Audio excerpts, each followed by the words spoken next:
Juste après que mon mari a divorcé de moi, il a appelé ma mère et a dit « Venez chercher votre fille inutile. Je n'en veux plus. » Une minute plus tard, ma mère est arrivée avec un convoi de voitures de luxe, et mon ex est resté sans voix. « Venez chercher votre fille inutile. Je n'en veux plus. » Ce furent les derniers mots que mon mari a dit à ma mère avant de rire et de raccrocher. Exactement 60 secondes plus tard, 6 Cadillac Escalade noirs ont défilé dans notre quartier de banlieue tranquille.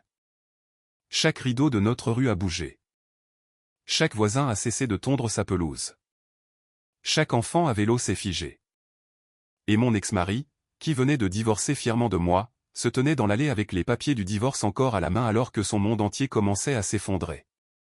Il n'avait absolument aucune idée de qui était vraiment ma famille. Je m'appelle Emily Carter, et pendant 12 ans, j'ai cru qu'aimer quelqu'un signifiait se tenir à ses côtés, même quand il oubliait comment se tenir au vôtre. En y repensant maintenant, je réalise que l'amour n'est pas censé exiger que vous disparaissiez. Quand j'ai épousé Daniel, nous n'étions que deux personnes ordinaires essayant de construire une vie américaine ordinaire. Nous nous sommes rencontrés à Columbus, dans l'Ohio. Il travaillait comme représentant commercial junior pour une entreprise de logistique. Je venais d'obtenir un diplôme en commerce, mais j'avais accepté un simple poste administratif dans une organisation à but non lucratif locale parce que je voulais un travail qui ait du sens plutôt que de courir après les titres. Notre premier appartement était minuscule. La cuisine était à peine assez grande pour 2 personnes. Le climatiseur cliquetait chaque été. Les voisins du dessus se disputaient tous les vendredis soirs, mais nous rions constamment. Ces premières années semblaient riches, même si notre compte en banque ne l'était certainement pas. Daniel disait à tout le monde que j'étais sa plus grande bénédiction. Il me serrait la main en faisant les courses. Il m'embrassait le front avant de partir au travail. Il me remerciait de croire en lui chaque fois qu'une autre promotion lui échappait. Je pensais honnêtement que nous vieillirions ensemble. Puis le succès l'a lentement changé. Pas du jour au lendemain. Les gens deviennent rarement des étrangers en un seul jour. Cela se produit un compromis à la fois. Son entreprise s'est développée. Il a commencé à gagner plus d'argent. De nouveaux managers sont arrivés. Il a commencé à assister à des dîners d'affaires coûteux. Ses collègues conduisaient des voitures de luxe allemandes. Leurs femmes portaient des sacs à main de créateurs. Les conversations qui tournaient autrefois autour des vacances en famille ont soudainement tourné autour des portefeuilles d'actions, des country clubs et des propriétés d'investissement. Daniel a commencé à comparer notre vie à la leur. Au début, c'était inoffensif. Peut-être que l'année prochaine nous achèterons quelque chose de plus beau. Puis, j'aimerais que tu sois plus ambitieuse. Finalement, la femme de mon patron possède 2 entreprises. Ces comparaisons sont devenues des critiques. La critique est devenue du mépris, et le mépris a lentement empoisonné notre mariage. J'ai redoublé d'efforts. Je cuisinais tous les soirs. Je m'occupais de toutes les factures. J'organisais les vacances. Quand son père est tombé malade, je l'ai conduit à tous ses rendez-vous chez le médecin pendant près de 8 mois pendant que Daniel se concentrait sur son travail. Quand Daniel perdait le sommeil à cause des chiffres de vente trimestriels, je restais éveillé à ses côtés. Quand il recevait des promotions, je célébrais plus fort que quiconque. Mais d'une manière ou d'une autre, rien de ce que je faisais ne semblait jamais suffisant. Au lieu de voir ce que j'apportais, il ne remarquait que ce que je n'apportais pas. Tu n'as jamais gagné un salaire à 6 chiffres. Tu ne connais pas de gens puissants. Tu n'as aucune ambition. Chaque phrase atterrissait comme une autre brique placée sur mes épaules. Je continuais à les porter quand même, parce que c'est ce que font les épouses. Ou du moins, c'est ce que je croyais. Le matin où notre mariage s'est officiellement terminé a commencé de manière étonnamment calme. La pluie frappait doucement contre les fenêtres de la cuisine. Le café remplissait la maison de son odeur familière. Je me souviens avoir pensé que peut-être aujourd'hui nous aurions enfin une conversation honnête. Au lieu de cela, Daniel est entré avec une enveloppe Kraft. Il l'a jetée sur l'îlot de la cuisine. Elle a glissé jusqu'à s'arrêter juste devant moi. Les papiers du divorce. J'ai déjà signé. Sa voix semblait presque ennuyée. Dès que tu auras signé, nous aurons terminé. J'ai fixé les papiers sans les toucher. 12 ans, ai-je chuchoté. C'est tout ce qu'il mérite. Il a haussé les épaules. J'ai tourné la page. Il n'y avait même plus de colère sur son visage, juste de l'impatience, comme quelqu'un qui attend un vol retardé. J'ai regardé autour de la cuisine. Chaque armoire avait été choisie ensemble. Chaque photo de famille avait autrefois signifié quelque chose. La table de la salle à manger avait encore de minuscules égratignures datant de l'époque où nos nièces sculptaient des citrouilles chaque Halloween. Comment une vie disparaît-elle si silencieusement? Je pensais que nous allions au moins parler. Nous avons assez parlé. Non, Daniel. Je l'ai regardé droit dans les yeux. Tu as parlé, tu as jugé, tu as décidé. Il a croisé les bras. Je suis fatigué de porter un poids mort. Cette phrase m'a fait plus mal que prévu. Un poids mort. Pas une épouse, pas une partenaire, pas une meilleure amie. Un poids mort. J'ai finalement signé. Non pas parce que j'étais d'accord, mais parce que j'ai soudain réalisé qu'il n'y avait plus rien à sauver. Il a arraché les papiers avant que l'encre ne soit complètement sèche. Puis il a souri. Pas de bonheur, mais de victoire, comme s'il avait finalement gagné une compétition dont je ne savais même pas que nous y participions. Puis est venu le moment que je n'oublierai jamais. Il a sorti son téléphone. J'appelle ta mère. J'ai cligné des yeux. Pourquoi? Pour qu'elle puisse venir récupérer ce qui lui appartient. J'ai senti mon estomac se nouer. Daniel, ne fais pas ça. Il m'a ignoré. Le téléphone a sonné une fois, 2 fois, puis ma mère a répondu. Allô? Daniel a appuyé sur le bouton du haut-parleur. Son sourire s'est élargi. Madame Whitmore. Oui. Venez chercher votre fille inutile. Silence. Il a continué avant qu'elle ne puisse répondre. Je n'en veux plus. Une autre brève pause. Puis ma mère a parlé de la voix la plus calme que je lui ai jamais entendue. Nous serons là dans 1 minute. Clic. L'appel s'est terminé. Daniel a ri. A vraiment ri. Voyons dans quelle sorte de vieille bagnole ils vont se pointer. J'ai baissé les yeux vers le sol, non pas parce que j'avais honte, mais parce que je savais déjà exactement ce qui allait se passer. Il y avait une chose que Daniel n'avait jamais été assez intéressé pour demander pendant tout notre mariage. Ma famille. Chaque fois que je mentionnais une visite à mes parents, il déclinait toujours. Chaque fois que maman envoyait des cadeaux de Noël, il regardait à peine la carte. Chaque fois que papa nous invitait à des dîners de charité, Daniel prétendait qu'il était trop occupé. Il supposait que mes parents étaient simplement de confortables retraités vivant en dehors de Cleveland. Il n'a jamais demandé ce que mon père avait fait avant sa retraite. N'a jamais demandé pourquoi ma mère voyageait constamment. Ne s'est jamais demandé pourquoi chaque vente aux enchères de charité reconnaissait d'une manière ou d'une autre notre famille. Il n'était tout simplement pas intéressé. Jusqu'à maintenant, exactement 1 minute plus tard. Le faible grondement des moteurs a résonné dans notre quartier. Daniel a froncé les sourcils. Qu'est-ce que c'est? 6 Cadillac Escalade noirs identiques sont entrés dans notre rue. Chacune brillait malgré la pluie. Les véhicules se sont arrêtés parfaitement devant notre maison. Des chauffeurs en costume noir sur mesure sont sortis presque simultanément. Le sourire de Daniel a disparu. Qu'est-ce que c'est que ça? La porte passager arrière du VUS central s'est ouverte. Une femme dans un élégant manteau bleu marine est sortie sur l'allée mouillée. Une posture parfaite, des cheveux argentés soigneusement coiffés, une confiance tranquille. Ma mère. Elle m'a d'abord regardé, moi, pas Daniel. Son expression s'est adoucie. Ma chérie. Puis elle s'est tournée vers Daniel. Pendant plusieurs longues secondes, elle l'a simplement regardé, non pas avec colère, non pas avec vengeance, juste avec déception. Daniel a dégluti difficilement. Un des hommes en costume s'est approché respectueusement de ma mère. Madame, tout est prêt. Daniel a fixé le logo brodé sur la veste de l'homme, son visage perdant lentement sa couleur. Il connaissait ce logo. Il appartenait à Whitmore Holdings, la société mère qui possédait le groupe d'investissement derrière son employeur. Et pour la toute première fois depuis que je le connaissais, mon mari avait l'air vraiment effrayé. Daniel a fixé le logo brodé de Whitmore Holdings comme s'il avait vu un fantôme. Sa bouche s'est ouverte, mais aucun mot n'en est sorti.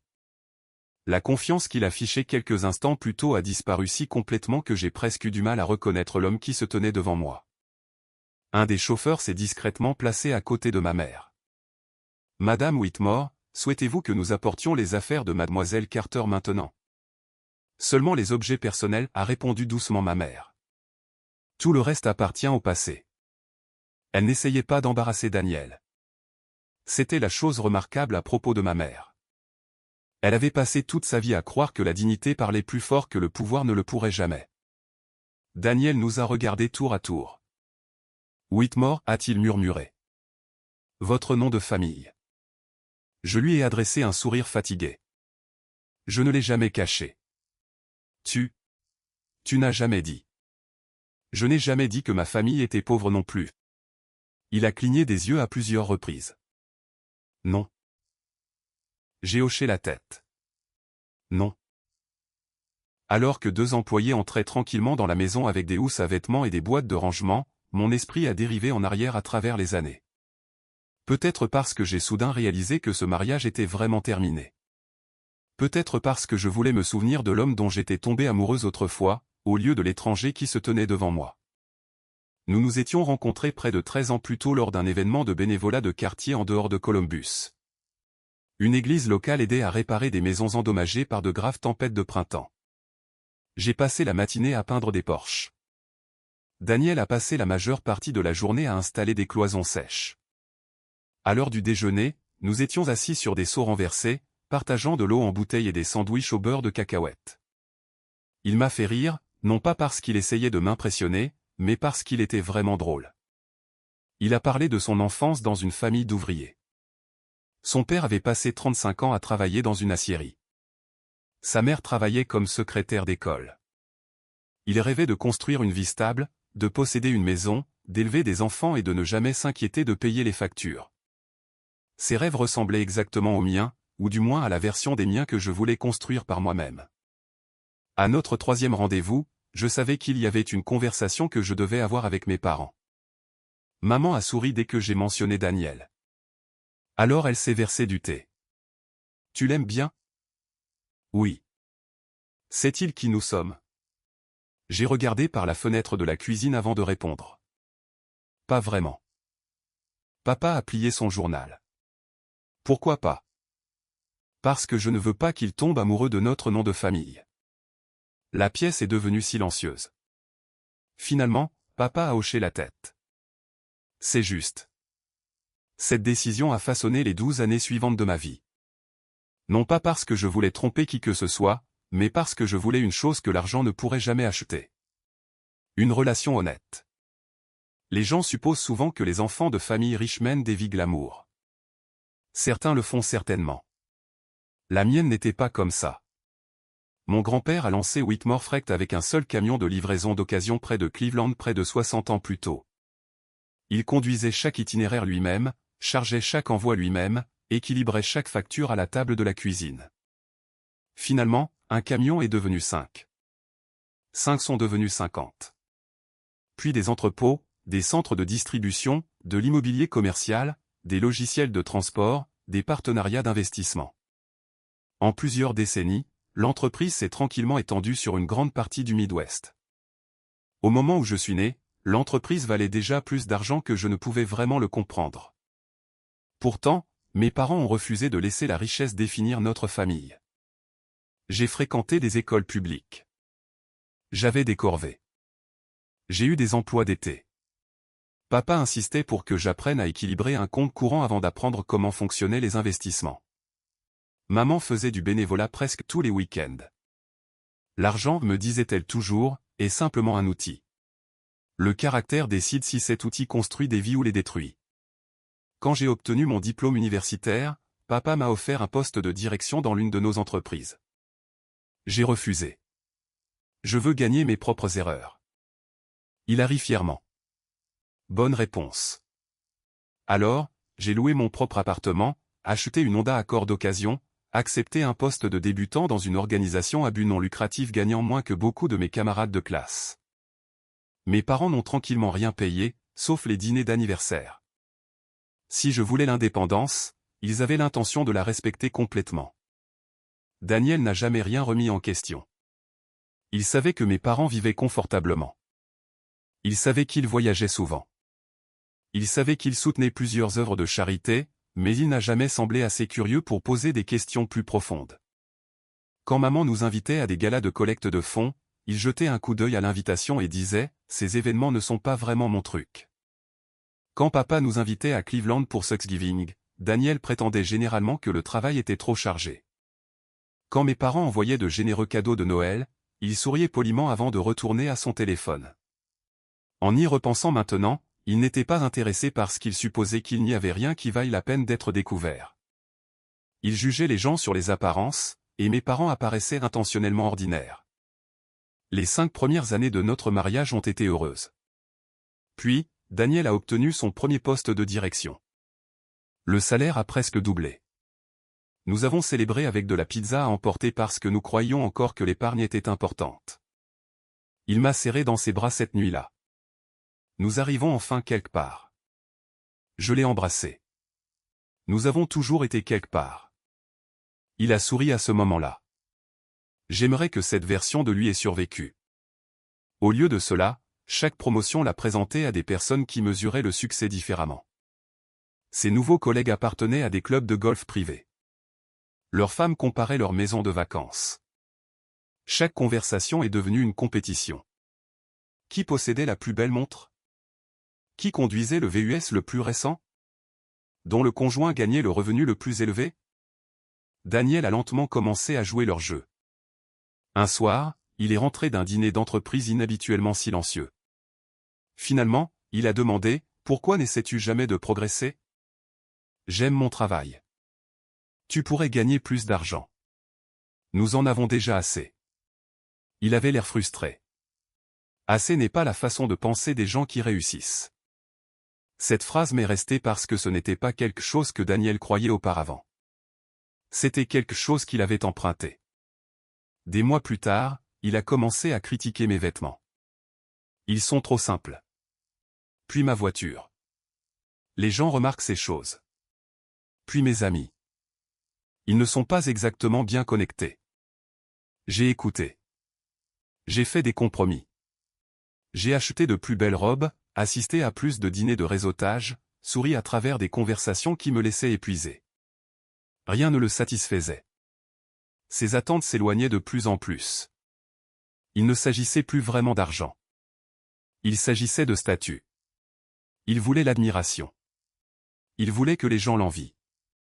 Finalement, il voulait une femme qui avait l'air impressionnante à ses côtés, pas nécessairement une qu'il aimait. De retour dans l'allée, un des employés a sorti 2 petites boîtes contenant des photos de famille, quelques livres et la courte pointe de ma grand-mère. Tout le reste est resté à l'intérieur de la maison. Daniel a regardé en silence. Finalement, il a regardé directement ma mère. Madame Whitmore. Elle a croisé son regard. Oui. Je ne savais pas. Non. Elle a hoché la tête une fois. Vous ne saviez pas. Sa voix s'est brisée. Émilie ne m'a jamais dit, a répondu soigneusement ma mère. Avez-vous déjà demandé? Le silence qui a suivi a semblé durer une éternité parce que la réponse honnête était évidente. Non, il ne l'avait pas fait. Pas une seule fois en 12 ans.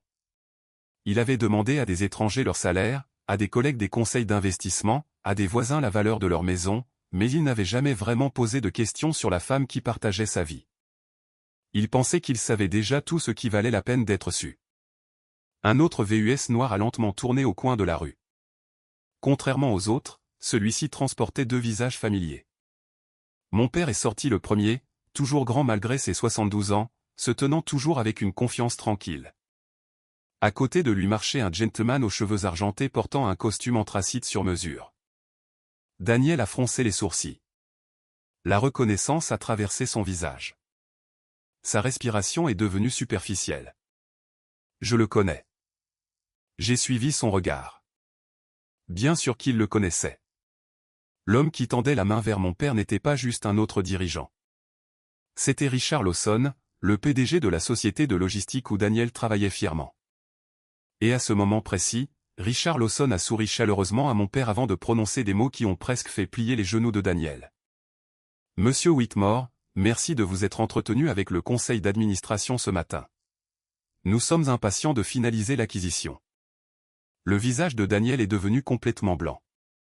Il a soudainement compris exactement qui était ma famille, et il a réalisé que sa carrière avait été liée à eux depuis le début. La pluie avait enfin cessé. Le seul son qui restait était le doux tic-tac des moteurs qui refroidissaient sous la rangée d'escalades noires garées le long de notre rue de banlieue tranquille. Les voisins s'étaient rassemblés discrètement sur leur porche. Plus personne ne prétendait ne pas regarder. Dans les quartiers comme le nôtre, les gens respectaient généralement l'intimité des autres. Mais ce n'était pas un divorce ordinaire.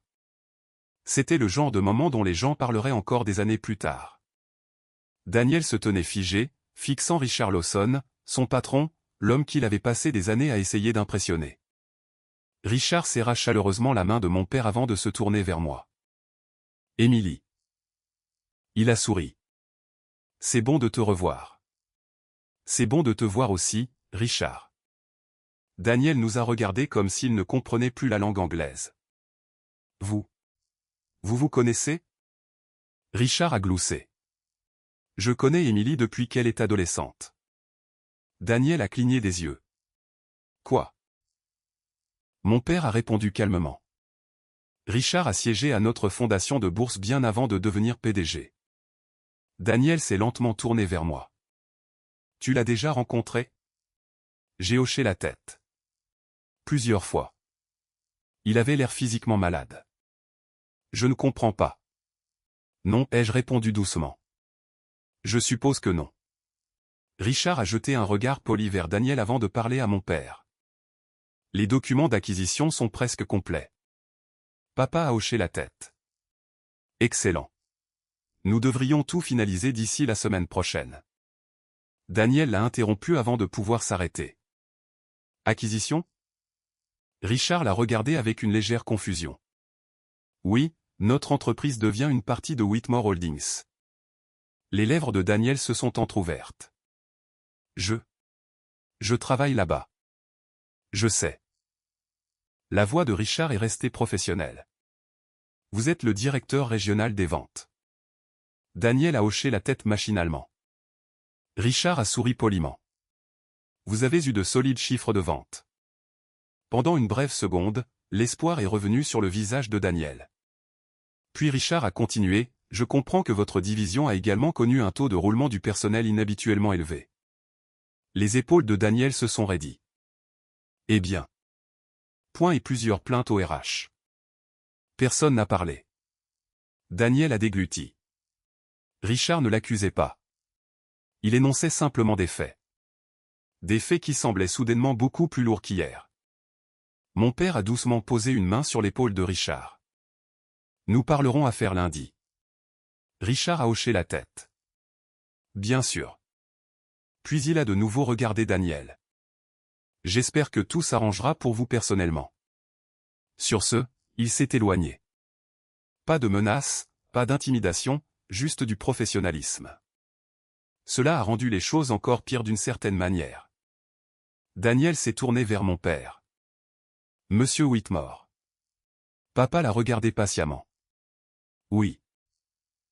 Je ne savais pas qu'Émilie venait d'eux. Il ne pouvait même pas finir la phrase. Papa a souri faiblement. Vous ne le saviez pas parce que vous n'avez jamais voulu savoir. 12 ans. Papa a parlé doucement. 12 ans, Daniel. Vous ne m'avez jamais demandé une seule fois comment j'ai commencé ma carrière. Daniel a baissé les yeux. Vous n'avez jamais interrogé Émilie sur son enfance. Silence. Vous ne vous êtes jamais demandé pourquoi nous insistions pour qu'elle construise sa propre vie. Un autre silence. Vous avez décidé qui nous étions. Qui elle était. Sans jamais prendre le temps d'apprendre. Daniel s'est frotté les deux mains sur le visage. J'ai fait une erreur. Papa a hoché la tête. Vous en avez certainement fait une. Un des assistants s'est approché de moi discrètement. Mademoiselle Carter. Oui. Vos affaires sont emballées. J'ai regardé vers la porte d'entrée. Tout ce qui comptait vraiment pour moi tenait dans 6 boîtes de taille moyenne. Des photos de famille, la courte pointe de ma grand-mère, des livres, quelques souvenirs, quelques vêtements. C'était tout. Cela m'a frappé de voir à quel point si peu de notre vie commune m'appartenait encore. Ou peut-être à quel point si peu de cela m'avait jamais appartenu. J'ai pris la première boîte. Daniel s'est instinctivement avancé. Je vais porter ça. Je l'ai regardé. Pendant des années, j'aurais accepté. Pas aujourd'hui. Non, merci. Sa main est lentement retombée à son côté. Alors qu'un autre employé chargeait mes affaires dans l'un des VUS, Daniel m'a suivi à travers l'allée. Émilie. J'ai continué à marcher. S'il te plaît. Je me suis arrêté. Non pas parce que je le voulais, mais parce qu'après 12 ans ensemble, je sentais qu'il méritait une dernière chance de parler honnêtement. J'étais en colère. Sa voix tremblait. Je ne le pensais pas. Tu as appelé ma mère. Je sais. Tu m'as traité d'inutile. Je sais. Tu lui as dit de venir me chercher comme si j'étais un meuble indésirable. Des larmes ont rempli ses yeux. Je sais. J'ai cherché sur son visage des excuses, des reproches, n'importe quoi. Au lieu de cela, j'ai vu de la peur, pas du chagrin. La peur. La peur de perdre tout ce qu'il venait de découvrir. Cette prise de conscience a fait bien plus mal que ces insultes. Si mes parents étaient arrivés dans une vieille camionnette, ai-je demandé doucement, serais-tu encore en train de t'excuser? Il a ouvert la bouche. Rien n'est sorti parce que nous connaissions tous les deux déjà la réponse. Plusieurs voisins ont fait semblant de vérifier leur courrier tout en écoutant. Une femme âgée d'en face semblait vraiment avoir le cœur brisé. Elle nous avait vu planter des fleurs ensemble chaque printemps. Elle nous avait apporté des plats cuisinés après le décès du père de Daniel. Elle se souvenait du couple que nous étions. J'aurais aimé pouvoir m'en souvenir aussi clairement moi-même. Ma mère s'est approchée et m'a doucement serré la main. « Es-tu prête ?» J'ai hoché la tête. Presque. Elle a reculé sans dire un mot de plus. Elle savait que je devais clore ce chapitre moi-même. Daniel a fait un pas de plus près. « Je t'aimais. » J'ai souri tristement. « Je crois que oui. » Ses yeux se sont légèrement éclairés. Mais quelque part en chemin, ai-je continué, tu as commencé à aimer le succès davantage. Il a baissé les yeux. Tu as cessé de me voir. Tu as eu honte de moi. Tu voulais une femme qui avait l'air chère. Chaque phrase a atterri doucement. Pas comme une vengeance, mais comme une vérité. J'étais à tes côtés tout le temps, ai-je dit. Mais tu continuais à regarder par-dessus mon épaule pour trouver quelqu'un de mieux. Ses larmes ont finalement coulé. Je suis désolé. Pour la première fois ce matin-là, j'ai cru que ces mots étaient sincères. Mais la sincérité n'efface pas les conséquences. J'espère qu'un jour tu deviendras l'homme que j'ai épousé, ai-je dit. Parce que l'homme qui se tient ici aujourd'hui, j'ai regardé autour de l'allée, n'est pas lui. Il s'est couvert le visage. J'ai pris une profonde inspiration. Puis j'ai prononcé la phrase qui resterait avec lui pour toujours. Tu n'as pas perdu une femme riche aujourd'hui. Il a levé les yeux. Tu as perdu la seule femme qui t'aimait avant que le succès n'ait d'importance. Les mots se sont installés sur toute la rue. Personne n'a bougé. Même les voisins ont détourné le regard. Non pas parce que la phrase était cruelle, mais parce qu'elle était douloureusement vraie. Je suis monté dans le VUS à côté de ma mère avant que la porte ne se ferme. Daniel s'est précipité une dernière fois. Émilie. J'ai regardé en arrière. Je ne t'ai jamais trompé. Cela semblait une chose si étrange à dire, comme si la fidélité seule excusait tout le reste. Je sais, ai-je répondu, mais le respect fait aussi partie du mariage. La porte s'est refermée doucement. Le convoi s'est lentement éloigné. En tournant le coin, j'ai regardé en arrière à travers la vitre teintée. Daniel se tenait toujours seul dans l'allée. Les papiers du divorce lui avaient glissé de la main. L'eau de pluie les emportait sur le trottoir pour la première fois depuis des années. Il avait l'air complètement petit. Nous avons roulé en silence pendant près de 20 minutes. Finalement, ma mère s'est penchée et m'a tenu la main. « Ça va ?» J'ai regardé par la fenêtre. Je ne sais pas. Elle a hoché la tête. C'est une réponse honnête. Je n'arrête pas de me demander si j'ai échoué. Elle a souri doucement. Non, tu as aimé quelqu'un complètement. Ce n'est jamais un échec. Quelques kilomètres plus tard, le convoi est entré dans le centre-ville de Columbus. Au lieu de se diriger vers l'une des maisons de mes parents, le VUS de tête s'est arrêté sous l'entrée couverte d'un bel hôtel historique surplombant la rivière Scioto. Des employés attendaient déjà à l'extérieur. L'un a salué ma mère respectueusement. Madame Whitmore. Un autre m'a souri. Bienvenue à la maison, mademoiselle Carter. La maison. Le mot semblait peu familier, mais pour la première fois de la journée, il semblait aussi possible. En sortant du VUS, je n'avais aucune idée que la reconstruction de ma vie commencerait juste là. Et je ne savais certainement pas que les plus grandes pertes de Daniel ne faisaient que commencer. Les gens aiment les histoires où le karma arrive du jour au lendemain. Le mari arrogant perd tout. La femme trahie devient plus riche. La justice est instantanée. La vie ne fonctionne pas comme ça. Du moins pas dans mon expérience. Ce qui s'est passé après le divorce n'a pas été dramatique. C'était plus calme et d'une certaine manière beaucoup plus douloureux. 3 semaines après que j'ai quitté notre maison, mon avocat a appelé. Émilie, je voulais vous informer que nous avons reçu une autre proposition de l'avocat de Daniel. J'étais assise dans la salle de conférence de la Fondation Whitmore, examinant des demandes de subventions qui aideraient les femmes quittant des relations toxiques à reconstruire leur vie. Je me suis penché en arrière dans mon fauteuil. Que veut-il? Il aimerait revoir le règlement des biens. Je n'étais pas surprise. Il a tout signé volontairement. Je sais. Il dit qu'il n'était pas pleinement conscient de certaines circonstances financières. J'ai presque ri. Vous voulez dire qu'il ne savait pas que mes parents étaient riches? Il y a eu un bref silence. C'est essentiellement ce qu'il prétend. J'ai fermé le dossier devant moi. Nous ne changeons rien. Je pensais que vous diriez ça. Mon avocat a hésité. Émilie. Oui. Vos parents ne nous demandent pas de poursuivre quoi que ce soit. Je sais. Ils nous ont spécifiquement demandé d'éviter de rendre cela difficile pour lui. J'ai souri pour moi-même. Cela ressemblait exactement à maman et papa. Même maintenant, ils refusaient d'utiliser la richesse comme une arme.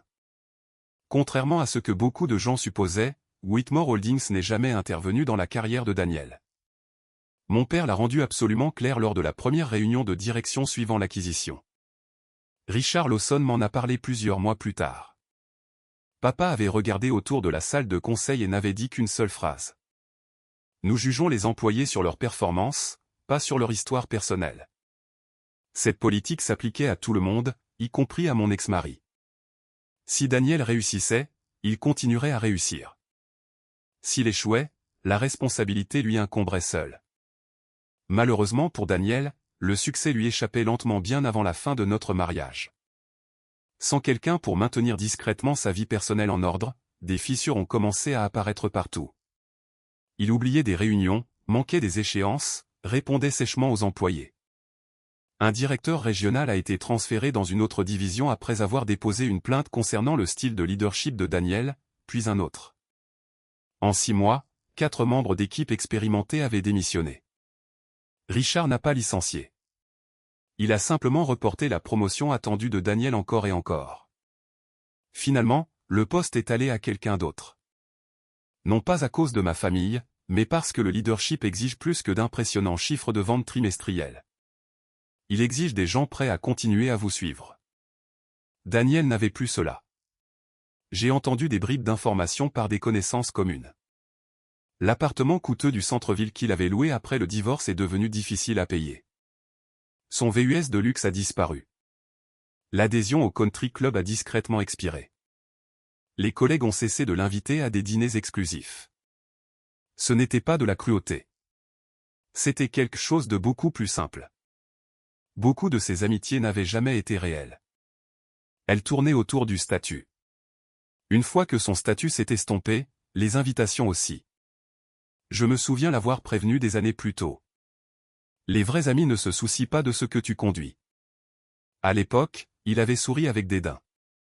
Je sais qui sont mes amis. Maintenant, lui aussi. Quant à la femme qu'il avait commencé à voir peu de temps avant notre divorce, cette relation a duré à peine 4 mois. Je n'ai jamais appris toute son histoire. Et honnêtement, je n'ai jamais voulu le savoir. Un après-midi, une ancienne voisine m'a appelé.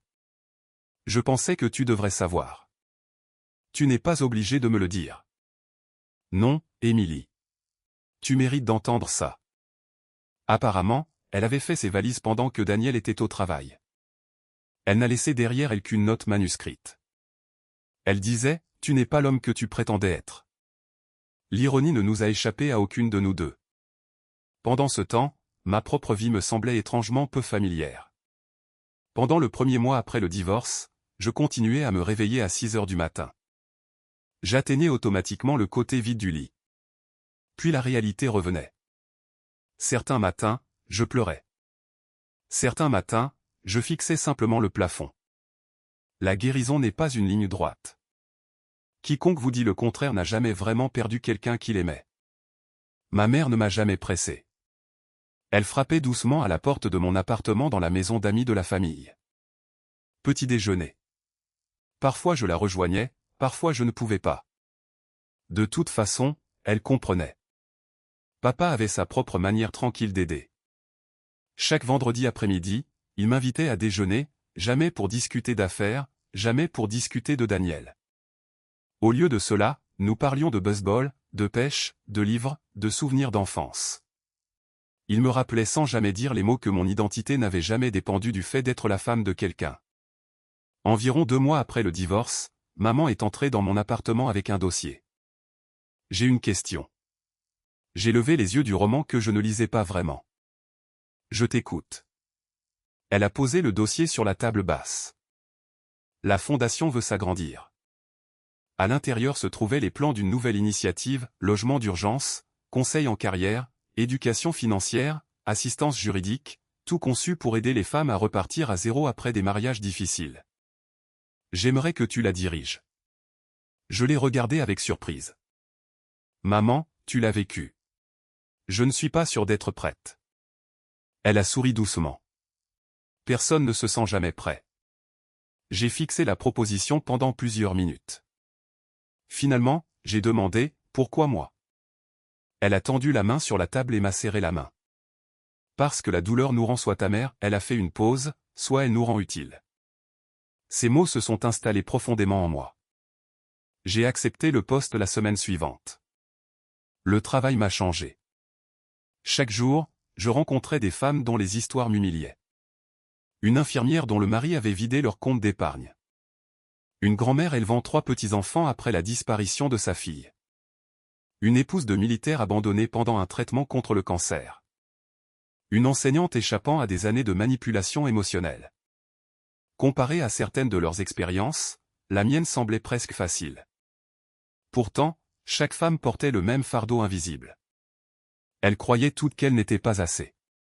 Semaine après semaine, je regardais la confiance revenir lentement sur leur visage. Une femme a trouvé son premier appartement.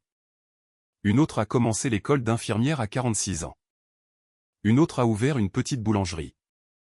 Leur victoire me rappelait que recommencer n'est pas un échec, c'est du courage.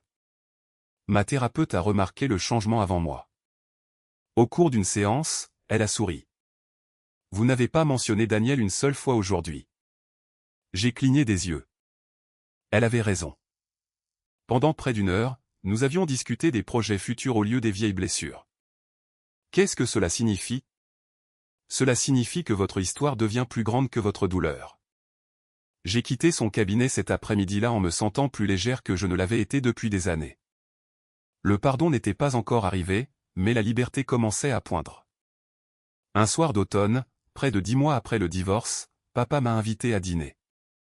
Après le dessert, il a allumé la télévision. Les nouvelles locales venaient de commencer. Un journaliste se tenait devant notre nouveau centre de ressources communautaires. Derrière elle se déroulait une cérémonie d'inauguration. Puis, soudain, mon propre visage est apparu à l'écran. Le journaliste a souri à la caméra.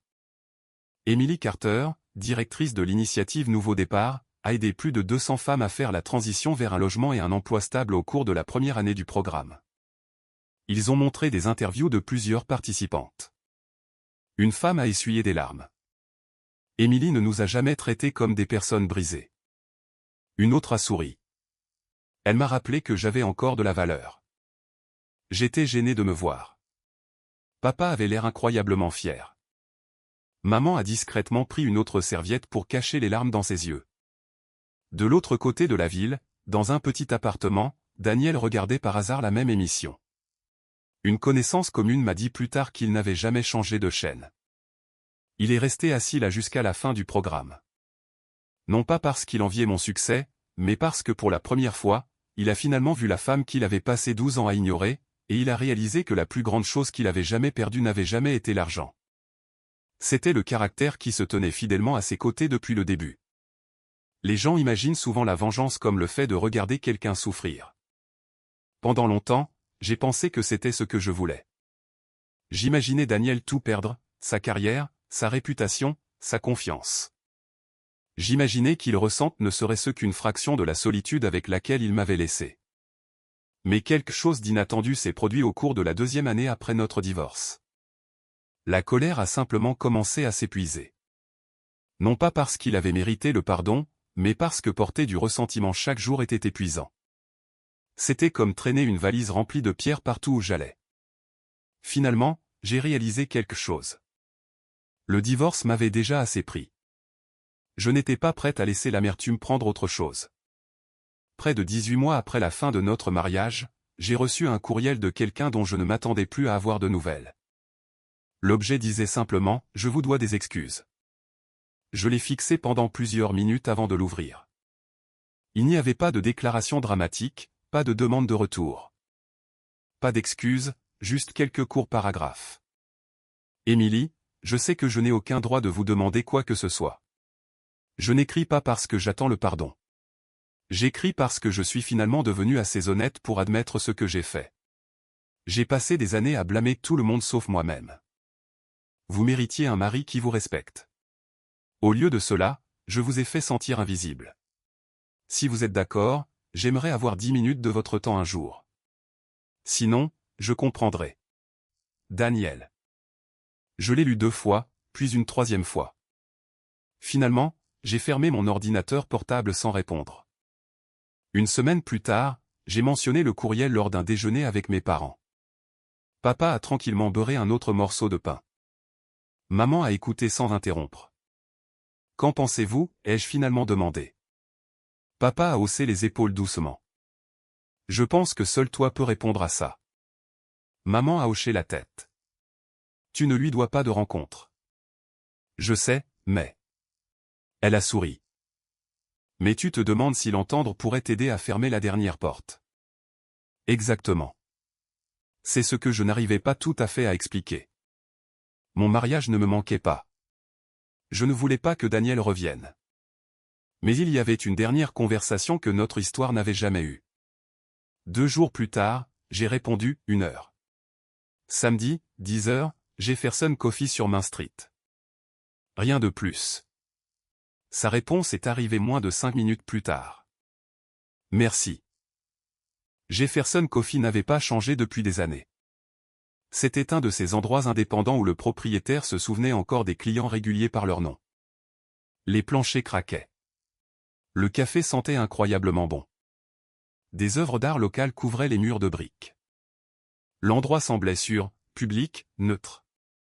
Je suis arrivé la première. Vieille habitude. À exactement 10 heures, la porte d'entrée s'est ouverte. Pendant une seconde, je l'ai à peine reconnu. Daniel avait l'air plus vieux que 43 ans. Non pas à cause des cheveux gris, mais à cause de l'humilité. Ses costumes coûteux sur mesure avaient disparu. Au lieu de cela, il portait un jean foncé, des bottes de travail et une simple chemise bleue à boutons avec les manches soigneusement retroussées jusqu'aux avant-bras. Il se tenait différemment aussi. Moins comme quelqu'un essayant d'impressionner une pièce, plus comme quelqu'un espérant ne pas la décevoir. Quand il a atteint la table, il n'a pas essayé de me serrer dans ses bras. Il n'a même pas offert sa main. Merci d'être venu. J'ai hoché la tête. Vous avez 1 heure. Il s'est assis tranquillement pendant plusieurs secondes avant de parler. J'ai répété cette conversation une centaine de fois. Je m'en doutais. Il a souri faiblement. Et chaque version donnait l'impression que je me cherchais des excuses. Alors, ne le faites pas. Je ne le ferai pas. La serveuse a apporté notre café. Aucun de nous deux ne l'a touché. Daniel a joint ses mains. La première chose que je dois dire est simple. Il m'a regardé droit dans les yeux. J'étais émotionnellement toxique. Les mots m'ont surprise. Non pas parce qu'ils n'étaient pas vrais, mais parce qu'il les a effectivement dits sans hésitation, sans les adoucir. Je n'arrêtais pas de me dire que je ne l'étais pas. Sa voix est restée calme. Je pensais que parce que je ne t'avais jamais frappé, je ne te faisais pas de mal. Il a baissé les yeux brièvement. J'avais tort. J'ai écouté sans parler. Je critiquais tout.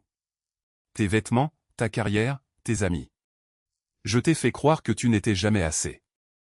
Il a inspiré lentement. Et le pire, sa voix s'est brisée, c'est que tu continuais à faire plus d'efforts. Je me suis souvenu de ces années instantanément. Acheter des robes différentes, changer de coiffure, assister à des événements de réseautage que je détestais, cuisiner plus, sourire plus, m'excuser pour des choses qui n'étaient pas de ma faute, essayer désespérément de devenir quelqu'un digne de l'homme que j'aimais. Je n'avais réalisé que bien plus tard que ce n'était jamais moi qui avais eu besoin de changer. Daniel a sorti un morceau de papier plié de la poche de sa veste. J'ai apporté quelque chose. Il l'a glissé sur la table. Ce n'était pas une lettre. C'était une photographie. Notre premier appartement. Quelqu'un avait pris la photo lors de notre deuxième Noël ensemble. Nous étions debout à côté d'un minuscule arbre artificiel décoré d'ornements dépareillés. Aucun de nous ne possédait de vêtements chers. Aucun de nous ne s'en souciait. Nous avions l'air heureux. J'ai trouvé ça en faisant mes cartons. Il a souri tristement. Je l'ai regardé pendant des heures. Que as-tu vu? Moi-même, il a fait une pause. Avant que l'ambition ne devienne de l'arrogance. Il m'a parlé de la thérapie qu'il avait commencée près d'un an plus tôt.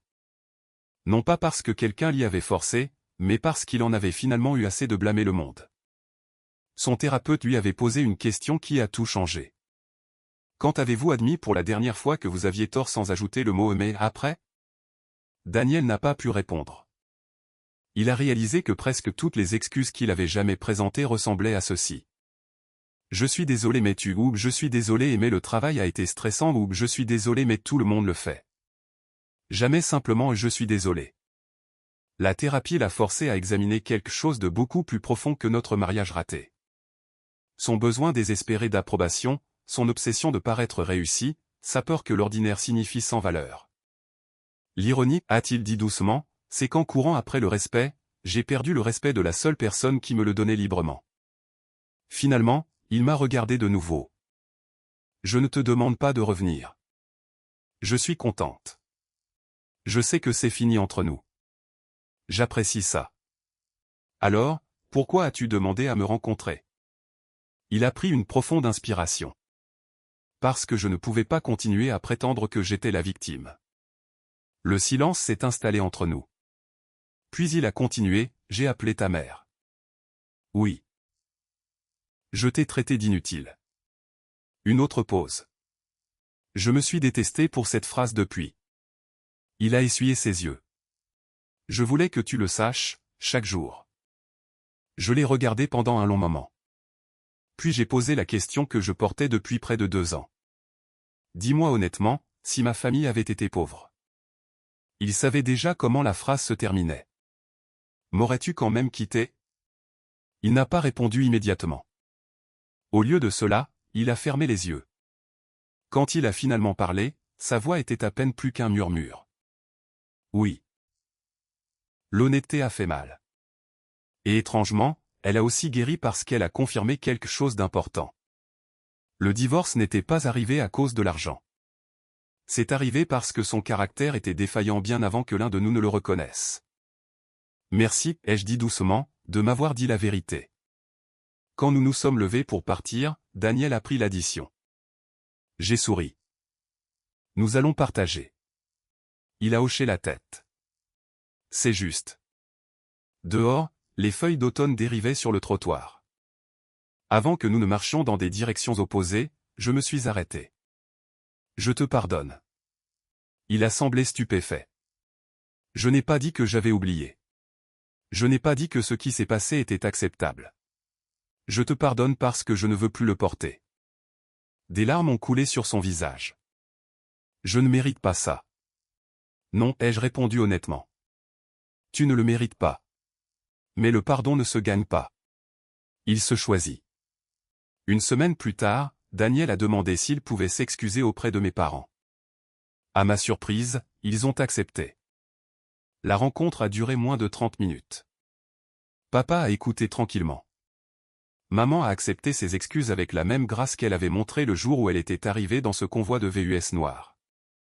Avant qu'il ne parte, elle lui a offert un dernier conseil. Daniel, il a levé les yeux. Ne mesurez jamais la valeur d'une autre personne par ce qu'elle possède. Elle a souri doucement. Parce que le caractère a une façon de se révéler. Finalement.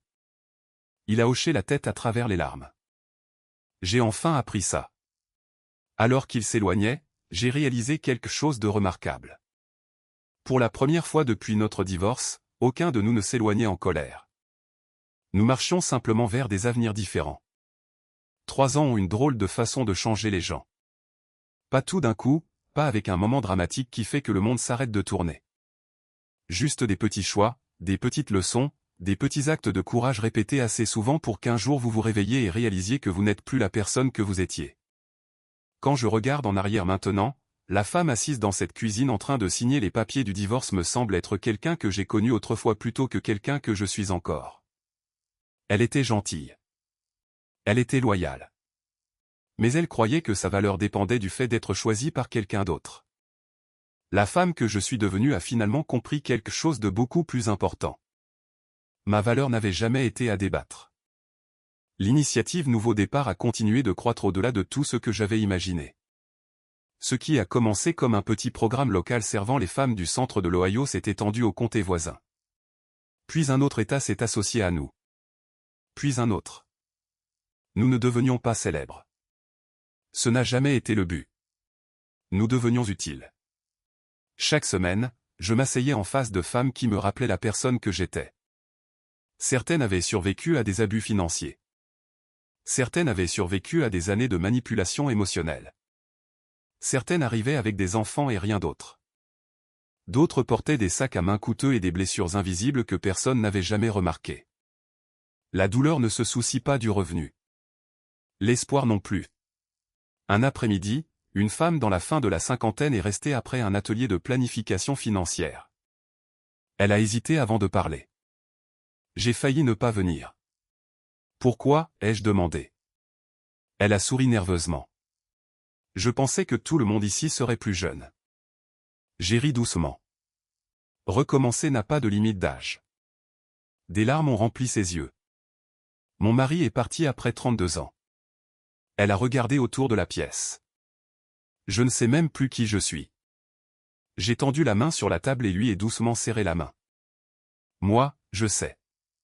Elle avait l'air confuse. Vous êtes quelqu'un qui est toujours là. C'est là que la reconstruction commence. 1 an plus tard, elle m'a envoyé une carte de Noël. Elle avait ouvert une petite entreprise de comptabilité. Elle a signé la carte avec une phrase que je n'oublierai jamais. Merci de m'avoir rappelé que la vie n'était pas finie juste parce qu'un chapitre s'est terminé. J'ai gardé cette carte dans le tiroir de mon bureau. Chaque fois que je doutais de l'importance de notre travail, je la relisais. Mes parents se sont progressivement retirés des opérations commerciales quotidiennes. Papa a finalement admis qu'il aimait plus la pêche que les réunions du conseil d'administration. Maman a plaisanté en disant que la retraite signifiait simplement assister à moins de réunions et faire plus d'heures de bénévolat. Un après-midi de printemps, nous étions tous les 3 assis sur le porche de leur maison surplombant un lac tranquille près de Cleveland. Papa s'est penché en arrière dans son fauteuil. Tu sais, il a souri. Ton grand-père aurait été fier. Je l'ai regardé. À cause de l'entreprise. Il a ri. Non, parce que tu t'es souvenu pourquoi il l'a construite. J'ai légèrement froncé les sourcils. Je pensais qu'il l'avait construite pour subvenir aux besoins de la famille. Il l'a fait, a hoché la tête papa. Mais pas seulement pour nous. Il a montré un article de journal posé sur la table. Il mettait en vedette l'un de nos boursiers, un père célibataire qui était devenu ingénieur après avoir repris ses études dans la quarantaine. Ton grand-père disait, papa a souri. L'argent ne conserve sa valeur que s'il continue d'aider les gens. J'ai regardé de l'autre côté du lac. Pour la première fois, j'ai vraiment compris ce que mes parents avaient passé toute ma vie à essayer de m'apprendre. La richesse ne se mesurait pas par ce qui se trouvait dans un compte en banque. Elle se mesurait par le nombre de vies rendues plus légères parce que vous existiez. Les gens me demandent souvent si je suis retombée amoureuse. La réponse est oui, mais pas quand je le cherchais. Il s'appelait Michael. C'était un professeur d'histoire au lycée et un veuf élevant une fille adolescente. Nous nous sommes rencontrés lors d'un de nos dîners de collecte de fonds communautaires, non pas parce qu'il faisait un don, mais parce que ses étudiants avaient organisé un projet de bénévolat pour notre programme. La première chose que j'ai remarquée n'était pas son sourire. C'était la façon dont il écoutait attentivement. Quand les gens parlaient, il les entendait vraiment. Des mois plus tard, lors d'un de nos premiers rendez-vous, je lui ai nerveusement raconté toute l'histoire de mon mariage. Quand j'ai eu fini, je me suis excusé. Je suis désolé pourquoi. Pour avoir apporté tout ce bagage. Il a tendu la main sur la table et a doucement pris la mienne. Émilie. Sa voix était chaude et stable. Ton passé t'explique. Il ne réduit pas ta valeur. Une phrase si simple. Pourtant, j'ai réalisé que personne ne m'avait jamais dit ces mots auparavant. Nous nous sommes mariés 2 ans plus tard lors d'une petite cérémonie en présence de la famille, d'amis proches et de nombreuses femmes dont la vie avait croisé la mienne grâce à Nouveau Départ. Il n'y avait pas de décorations extravagantes, pas de photographes de magazines, juste des rires, des enfants courant sur la pelouse, de la tarte faite maison, un quatuor à cordes de l'université locale. C'était tout ce que mon premier mariage n'avait pas été. Paisible, authentique, suffisant. Quant à Daniel, la vie est devenue plus calme pour lui aussi. Pas parfaite, juste honnête. Richard Lawson m'a finalement dit quelque chose qui m'a fait sourire. Daniel avait volontairement quitté la direction. Au lieu de courir après les promotions de direction, il a accepté un rôle de formation des nouveaux représentants commerciaux. Au début, Richard a pensé que c'était une décision étrange. Puis il a regardé Daniel travailler. Apparemment, il était devenu remarquablement patient. Il écoutait. Il encourageait. Il admettait ouvertement ses erreurs. Un jour, un jeune employé lui a demandé comment réussir. Daniel aurait répondu, ne confondez pas l'admiration avec le respect. Ce n'est pas la même chose. Richard a ri en me racontant cette histoire. Je crois qu'il a enfin compris. Je croyais qu'il l'avait fait. Chaque Thanksgiving, notre fondation organisait un dîner communautaire pour les familles traversant des saisons difficiles. Des bénévoles servaient les repas. Les enfants décoraient des biscuits. Des musiciens locaux jouaient de vieux classiques américains. 3 ans après notre divorce, j'ai regardé à travers la pièce en accueillant les invités. Là se tenait Daniel. Il portait un tablier de bénévole, servant de la purée de pommes de terre, souriant à un ancien combattant âgé. Il n'y avait aucune gêne, aucune amertume. Quand il m'a remarqué, il s'est approché. Salut, Émilie. Salut, Daniel. On dirait que nous sommes restés occupés tous les deux. Oui. Il a jeté un coup d'œil à la salle bondée. Je ne t'ai jamais remercié. Pourquoi? De m'avoir pardonné. J'ai souri. Je ne l'ai pas fait pour toi. Je sais. Il a hoché la tête. Tu l'as fait pour toi-même. Et peut-être, il a regardé vers les familles qui mangeaient ensemble, cela m'a donné la permission de devenir quelqu'un de meilleur, aussi. Je n'ai pas répondu immédiatement parce que certains moments n'ont pas besoin de beaucoup de mots. Au lieu de cela, j'ai simplement souri. Puis, nous sommes retournés servir le dîner. 2 personnes dont la vie avait autrefois été définie par la douleur, aidant maintenant tranquillement des étrangers. Cela semblait être la fin que notre histoire méritait. Parfois, les gens me posent encore des questions sur le jour où ma mère est arrivée avec 6 VUS noirs. Ils s'attendent à ce que je dise que c'est le moment où tout a changé. Ils n'ont que partiellement raison. Ce convoi a révélé la vérité. Mais il ne l'a pas créée. Le véritable tournant est venu bien plus tard. Le jour où j'ai cessé de mesurer ma valeur à travers l'opinion de quelqu'un d'autre. Le jour où Daniel a accepté la responsabilité sans demander d'excuses. Le jour où le pardon est devenu plus fort que la vengeance. Si vous avez écouté mon histoire jusqu'ici, j'espère que vous vous en souviendrez. Ne sous-estimez jamais une personne calme. Ne présumez jamais de la valeur de quelqu'un en vous basant sur ce que vous pouvez voir. Les personnes les plus riches ne sont pas toujours celles qui ont les plus grandes maisons ou les voitures les plus chères. Ce sont celles dont le caractère reste intact quand personne ne regarde. Et si quelqu'un vous fait un jour vous sentir petit, souvenez-vous de ceci. Son incapacité à reconnaître votre valeur ne la diminue pas. Ni alors, ni maintenant, ni jamais.